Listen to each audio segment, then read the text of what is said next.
Ya, sebenarnya orang itu akan menghormati ya dalam pergaulan prinsip-prinsip yang dipegang teguh oleh orang lain. Jadi ketika kita punya satu standar yang jelas, maka orang bisa menghormati kita dengan standar itu.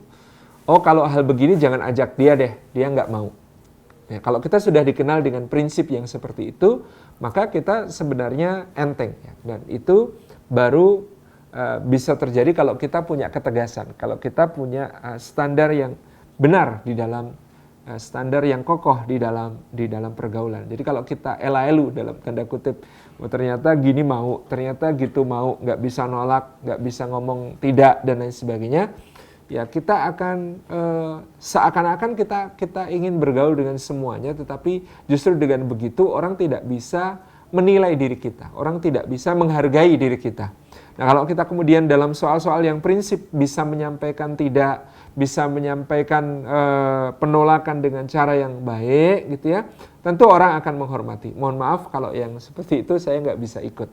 Mohon maaf kalau yang seperti ini saya nggak bisa ikut. Mohon maaf kalau itu jelas, tapi kita tidak mengubah standar pergaulan kita dengan dia. Kita tetap baik, kita dalam hal-hal yang baik kita sangat antusias dengan mereka dan lain sebagainya, no problem. Jadi memang kita perlu menentukan standar diri kita. Dari situlah orang akan mengenali kita dan kita tidak perlu lama menjelaskan nantinya.